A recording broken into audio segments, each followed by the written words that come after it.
Good evening সকলোৰে। আজি এটা কথা শ্বেয়াৰ কৰিম। কথাটো হ'ল যে কালি মেডিকেল কলেজ গৈছিলোঁ, তাতে গৈ চালোঁ যে এটা ডিপাৰ্টমেণ্টৰ খালী নাই, চব দীঘল দীঘল লাইন, মানুহ বহুত দুখ বেদনা বহুত দূৰৰ পৰা আহি ট্ৰিটমেণ্ট কৰিব আহিছে। তেতিয়া মই ভাবিলোঁ যে আমাৰ সঁচাকৈ মন্দিৰটো ইম্পৰ্টেণ্ট না আমাৰ হস্পিটেলটো ইম্পৰ্টেণ্ট? মেইন ধৰ্ম হ'ল আমাৰ মানুহ সেৱা কৰা। ভগৱানো ভাল পাব যদি ওচৰে পাঁজৰে ভাল ভাল হস্পিটেল থাকে, ইমান দূৰ দূৰৰ পৰা মানুহ ট্ৰিটমেণ্টৰ কাৰণে আহিছে। মই ভাবোঁ যে তেতিয়া মই বহি ভাবিলোঁ যে ভগৱানে সঁচাকৈ আমাৰ ইমান ডাঙৰ ডাঙৰ মন্দিৰ দৰকাৰ নাই, আমাৰ যদি ভাল ভাল হস্পিটেল থাকে নহয়, ইয়াতকৈ আৰু ভাল ক'তো নাই।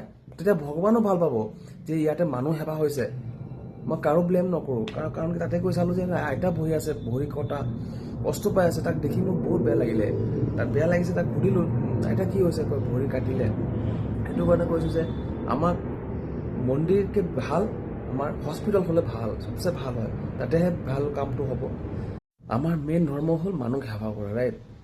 আৰু তেতিয়া ভগৱানো ভাল পাব যদি যদি এটা ডিষ্ট্ৰিক্টত ভাল ভাল হস্পিটেল থাকে নহয়, ভগৱান ওপৰৰ ভাল পাব যে মন্দিৰ ইম্পৰ্টেণ্ট নহয়, মানুহৰ সেৱাটোৱে ইম্পৰ্টেণ্ট।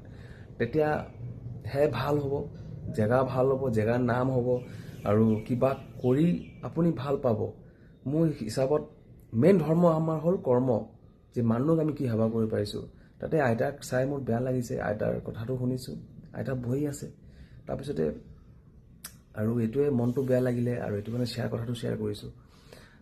কথাটো হ'ল যে কিবা যদি আপোনাৰ ঘমন থাকে নহয়, আপুনি মেডিকেল যাব।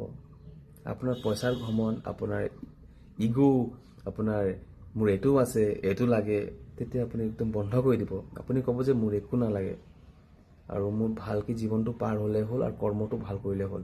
এইটোৱে বাছ, মানুহ সেৱা কৰিব।